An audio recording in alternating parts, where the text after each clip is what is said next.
This is Leaderful, where we give you the models and the frameworks, the strategies and the skills that you need to drive true transformation for yourself, your team, your organization, and the world. Welcome to the show. All right, everyone. Welcome back to another episode of the Leaderful podcast. My name is Jeff Couillard. I'm the co-CEO and Director of Learning and Development here at the Ally Co. And today's episode is just me. I'm just going to go on a little bit of a rant, actually, about leadership, learning, and development. The efforts that we take, the activities that we do, the courses and the programs and the retreats and all of the things that we do to try and build leadership capacity in our people and in our organizations, and why some of that is fundamentally broken. And let's go back to a quote actually from Jennifer Velez, who was a guest on the last episode of this show. And she said this: leadership is inherently problematic, right? This idea of somebody being in charge of other people and others being considered less than, it's what our society has been established upon, but it's inherently problematic. So it inherently comes with a lack of psychological safety. And this idea that leadership is inherently problematic, we could dig into that. That could be the episode today. And we could talk about how leadership and a lot of our common thoughts about leadership and the way that we've structured our organizations is very rigidly hierarchical. All you have to do is look at your organizational chart and you'll see a very clear hierarchy in different layers of leadership and management. And of course, we talk a lot about power here at the Ally Co. and with our clients. We're always trying to figure out and navigate the power dynamics that exist. And the one thing that hierarchies do is they make very clear and explicit the power dynamic, at least from a role perspective, right? We know that if I can't answer that question, or if I can't spend that money or make that decision, I just kick it up the chain and it'll get far enough and somebody will end up making that decision. And it's rooted in them as an individual, right? And the responsibilities and the expectations within the role. And so we talk about the role of leadership often is making hard decisions, having hard conversations, giving feedback, hiring and firing, setting priorities, setting direction, activating, the team to do stuff, whether that's facilitating brainstorming or strategic planning, those types of things. Obviously, depending on where you sit in the organization, you'll have different roles and responsibilities. But one of the things that makes leadership development inherently broken or problematic is this idea that leadership is an individual sport, right? That each of us as individuals can work on our own set of skills and somehow come back into our organizations and make a profound difference and actually drive meaningful change, when most meaningful change is a team sport. Right? When I see organizations that are really thriving, it's because the team has embraced leadership, and we call that being leaderful. Right? So you'll hear us the topic of this podcast, the very title is the Leaderful podcast, because our mission is to help distribute power, to help dismantle some of the overly hierarchical and rigid perceptions of leadership that exist that are inherently problematic, going back to what Jennifer was talking about, this idea of power over people as opposed to power with. And what does that actually mean? And what does that actually look like? And so the first problem, we're going to talk about 3 different problems today with leadership development, is that it's very individualistic instead of team-based. And what do we mean by that?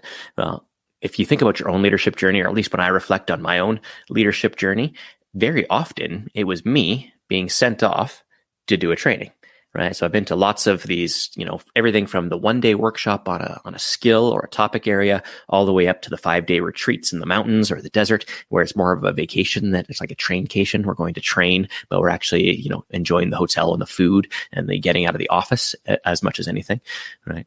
But you take Jeff and you send him off to the desert in Utah, and I have a 5 to 7 day transformational experience myself. And I come back and I'm excited to implement a bunch of changes. I've got a bunch of these new tools that I've learned and I've practiced with, and I run smack into the wall that is organizational inertia, that is the status quo, that is the hamster wheel. And I find myself a week or 2 after these trainings right back into the same old patterns and behaviors and mechanisms that exist because the system hasn't embraced those skills, right? And so this idea that we can put the burden of change on individual leaders for transformation, for positive growth, is inherently flawed in and of itself. And I've just seen it over and over and over again in my own practice, in the practice of my colleagues, in the way that our clients, before they engage us, have traditionally engaged in leadership development, that view that it's an individual thing, that we can take Jeff out of his ecosystem, out of the puzzle that he's a part of, have him shift and change his skill set, and then all of a sudden come back and drive meaningful transformation. It doesn't work. And I've seen it not work over and over again in a wide range of sectors, from the social impact space, the nonprofit sector, to education and government, and into the corporate spaces as well. So problem number one is that we've viewed it as an individual phenomenon, this idea of leadership, and we've tried to do leadership development at the individual leader level. Right? And a bit of an aside to that, I think we often don't engage in leadership development proactively. Oftentimes it's a reactive, we've hired somebody or we promoted someone into this role, and all of a sudden we realize they don't have the skill set, or they don't have some competencies or willingness actually to engage in what we actually mean by leadership and what we're trying to accomplish. So individual versus team, that's a fundamental problem. And another problem, I think, is this lack of real world, real time change as part of the process of leadership development. And so too often we're taking people out of their context, out of their real world context, and we're having them sit in a boardroom somewhere or in a conference center and read a case study and talk to a stranger who they just met about what that case study means for their organization or for their leadership. And it's just too theoretical, and it's too removed from the day-to-day grind, the day-to-day problems and challenges and opportunities that exist for most leaders and teams. And so this real world, real time nature, leadership development has to have that in order to have the impact and for us to build the actual skills that we need. So often we go to these trainings and we learn a set of skills and we don't necessarily know fully what the context of that skill is, or where that skill fits into the broader context of leadership and facilitation and working with your team. And so we come back with these new shiny tools and we think that they're the fit for everything. And I see this over and over again with, I'll pick on something like radical candor, right? Where you read the book, and in and of itself, it's a great idea and a great set of practices to brace honesty and truth and clear feedback into our systems. But I've actually seen leaders take that idea, and radical candor becomes cover for say whatever I want, have an opinion on everything, and just speak my truth, even though from my position of power, that truth that I'm speaking has a negative impact on people, or it disrupts and disconnects us in relationship. And so radical candor, yes, but radical candor in what context? Right. And so I see that kind of over and over again, is that, we learn these new tools and we try to think they're now the tool for everything. And that can be everything from, design thinking processes to, specific communication skills. The third problem, and I think this is, part of this is a systemic problem, but it's an underinvestment in leadership. And again, that individual, it's a lot more cost effective to take one leader and send them off to something for a few $1,000s and hope they come back and make meaningful change than it is to carve out the time, the energy, the space, and the budget to take your team of 10 or your team of 15 people through a skill build or through a process of facilitation to get to the other side of it. So this lack of long-term thinking, long-term support, and the accountability that comes with that. I've been guilty of this. I've been sent off. I've done my 360 review prior to the training. I go to the training, I learn a bunch of skills, I get some self-awareness, and there's no accountability on the back end of that to actually make meaningful change, whether from within the organization or from the actual trainer or the group that I went to. And so, this fundamental lack of accountability and lack of long-term thinking and support has us often just chasing short-term solutions and playing what we call whack-a-mole. Right. And so we have some challenges. And so we go and we find the training that's going to address that specific challenge. And we never create the time and the space that we need to dig beneath the surface and to get to some of the root causes of some of these phenomena that exist in our organizations. So to give a quick recap of the three problems, and then I'll shift gears into some possible solutions into how we might do this in a different way, or how we do it here at the Ally Co. that we believe is fundamentally different and more transformational and more impactful than other approaches. So the first problem is, again, back to individual versus team. We have to be taking a team-based approach. We have to look at distributing power in a meaningful way and having those deeper conversations. Right? We have to make it real world and real time. It can't be theoretical and based in case studies, and because then we just get conceptual understanding and we never actually get to implementation and activation at the system level, right? So real world, real time, and then more support and more accountability. And this often means longer term investments, longer time horizons.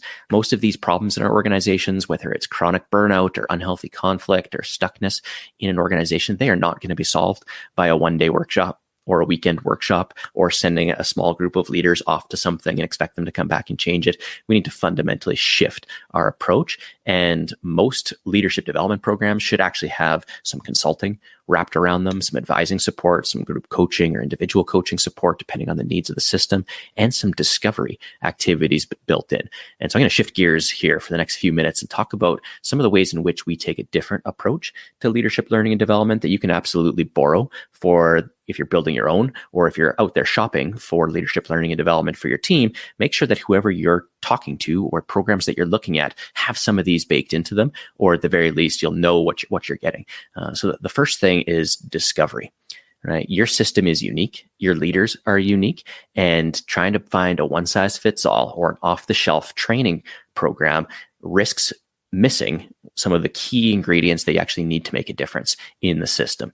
And so discovery can look like a lot of different things. And so a few different approaches for this. And we'll probably do a separate podcast episode just on how do you actually discover what's alive in your system and what the needs are of a system before you start to decide on the interventions and make those decisions around time, energy, and budget. We need to know what's the problem here. Like, what are we actually trying to solve for, right? Is the problem that our leaders don't know how to make tough decisions or give tough feedback, right? Or is it more fundamentally a structural problem and we haven't gotten to role clarity and expectations? And so without that, we can learn skills to give tough feedback till we're blue in the face. And if we don't know what we're giving feedback on because we haven't set the role clarity and the expectations, the jobs to be done within these teams in a meaningful way, in a collaborative way, then, we're just kind of, again, playing whack-a-mole with symptoms as opposed to getting at the root. So the first thing is discovery. How can you do discovery? That looks different for each team. We do surveys. And so actually we're just ran a survey with a team, a small leadership team, a team of executives, about 5 of them. And they support about 30 different managers and supervisors in this organization. And so we went straight to those supervisors and managers and we surveyed them on power, values, communication, and conflict. How do those show up? And how does this team of 5 engage in those so that we can reflect back and can hold the mirror up to that team and say, here's what we heard. Here's what your people are saying are the core challenges or some of the symptoms. Let's dig into that. And let's make sure that the things that we're doing, the skills that we're talking about or practicing are aligned with making a meaningful difference on these specific problems. That's that real world, real time, right? That individual versus team, right? So we've taken this small team of 5. You are a unit in and of yourself, right? So we could work with each of you individually, right? And there is some of that work to be done, don't get me wrong, but what's your team focus? Like, what are the skills that this team requires? What are some of the norms that need to be established around leadership at the team level so that there's a sense of congruence in the organization coming out of the C-suite? If we're not congruent with each other, that causes all kinds of chaos. We see silos and we see favoritism and we see, some people talking to one leader but not another because they know what they're going to get or they don't like what they get from one leader. So we see these kind of problematic behaviors start to be eliminated when leadership teams are really tightly aligned about what are our values and what's our vision for this organization and for the people that we're there to support. Okay, so doing some level of discovery. And actually this particular group, we actually did some interviews as well, some one-on-one interviews. We reviewed a bunch of documentation. Most training providers are going to come to you and they're going to say, here's our program. It's 4 weeks. It's 2 workshops on this topic. It's this specific skill. And if we do that, we oftentimes are going to miss the underlying context again, but also there's probably a skill or a conversation or a process that needs to be facilitated within that you're just not going to get. And so it's not going to be as impactful as you need it to be, as you want it to be. Right. And so once you've done that discovery, it actually sets up the rest of your training and development really well, because then we're talking again about those real world, real time issues as opposed to case studies. Right. And sometimes it's not case studies, but it's just not contextually important. Right. So I've done some trainings before, say communication. Right. And the communication, we're doing these role plays or we're doing these practices.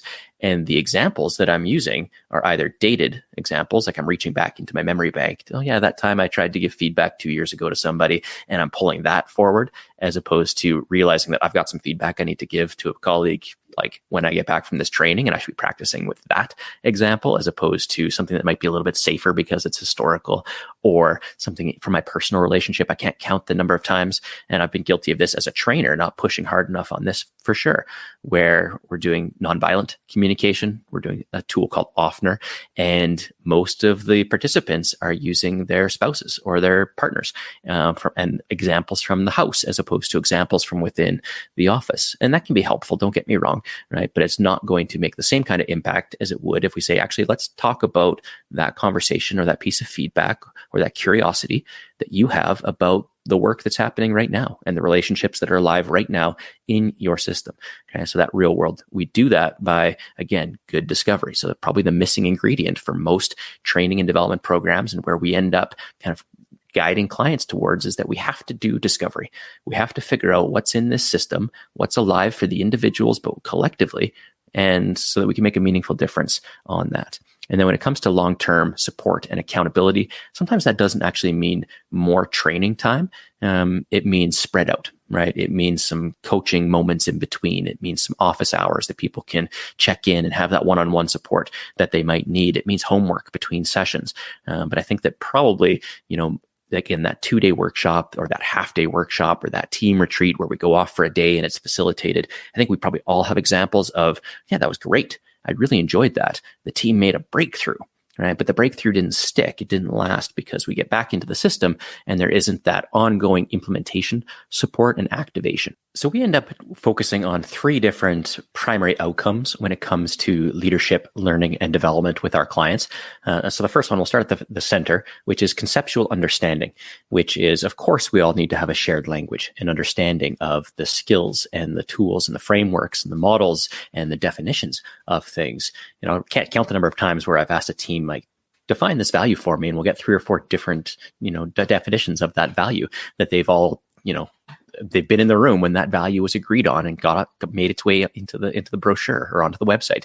And yet the behaviors, the things that accompany that value, the do's and don'ts, aren't clear. And so, of course, conceptual understanding, a shared conceptual understanding of what's important to us, what's meaningful, what is the point of leadership in this system, what are we trying to accomplish? Those things are essential, right? And we can do that together. There's the skill itself. There's the ability to give feedback. There's the ability to navigate a strategic conversation or make a decision, right? So there's some skills and competencies that we absolutely need to hone and develop. And I would suggest that these aren't just leadership skills. These are life skills, right? The ability to communicate clearly, the ability to make decisions, the ability to navigate conflict, all of these things, right? And then there's activation and implementation at the team or the organization level, which is probably the missing piece of most leadership development programs. If we're being honest, most are geared towards some sort of conceptual understanding. Here's the workbook, here's the set of slides and some practice. Let's do some role playing, right? Let's break out into pairs and let's talk through this, and we'll use some examples. But it never makes the break into that third domain, which is really the impact I think that most organizations are after is, yeah, this is all great and good and helpful. But if it's not leading to implementation, if it's not leading to high impact and transformation of the system, then what are we doing? Right? We're spinning our wheels. We're on a hamster wheel in a lot of ways. And I would say that that's been the experience I've had both as a leader myself, going through a wide range of programs inside of an organization, which is of course inside of a bigger system itself, and seeing just a lot of stuckness, right? A lot of effort, a lot of money, and a lot of time being spent on trying to build the skills and learn the things that we need to know, and never quite getting the breakthrough. And again, that's, it's problematic. It's in the design of these experiences themselves, which is why going back to the point of this podcast is to talk about what's broken about leadership development in particular. Although you could probably take these and, scale them outside of traditional leadership skills or leadership programs and think about learning and development in your organization more broadly. It's probably not team-based. It's probably not real world and real time. And it probably doesn't have the kind of support and accountability that you need to break through and get to that high impact space. So that's it for today. I wanted to start this conversation and open up some dialogue about this because it's really important, because so much time, so much energy, so much money is spent on leadership development. And if we're honest with ourselves, if we look in the mirror and if actually we just look at the data that's coming out of our organizations broadly, but probably within house, if we did it for you, we would see that people are more stressed out and more burnt out than they ever have been. So well-being is at an all-time low. Right? Employee engagement, which is lots of different things go into measuring that, is at an all-time low and continues to get worse. And trust in our organizations and institutions is also at an all-time low, from government to nonprofit to business. Right? That's pretty problematic, given that we've spent the last 80 plus years looking at modern management and leadership theory and trying to move the needle on these very issues. And we are moving the needle just in the opposite direction. We're moving things in the wrong direction. Things are getting worse in most of our organizations than better. And we shouldn't have to rely on an individual leader to go off to a training to learn some skills to come back and against the sheer force of, or through the sheer force of will, make a meaningful impact in our organizations. I think we can take a big step back and say, what's the impact we're trying to have? Let's focus that impact. Let's do some discovery. Let's figure out what's here. What do our people actually need from us? How do they make sense of some of these challenges and opportunities? And let's orient ourselves towards moving that needle and making a significant difference and moving something, kind of breaking through that, hey, we see the problem and we're kind of working on the edges of it, to let's go at it directly. And so would love to continue this conversation. You can find us on LinkedIn. I'm sure you can drop us a DM there, or you can go to theallyco.world and check out some of the work that we're doing there and listen to more of these podcasts. And yeah, give us your feedback. We'd love to know what resonates, what doesn't, what you have questions about. We'd love to start engaging the community in this dialogue that we're having here on the podcast. So thank you again so much for listening, and we'll talk soon. Leaderful is brought to you by The Ally Co., a team of human-centered, systems-conscious consultants, coaches, and facilitators dedicated to helping you and your team tackle the core problems of burnout and stuckness and misalignment and misuses of power and all of the things that get in the way of creating truly human-centered workplaces where everyone thrives and does their best work. Head over to www.theallyco.world to learn more.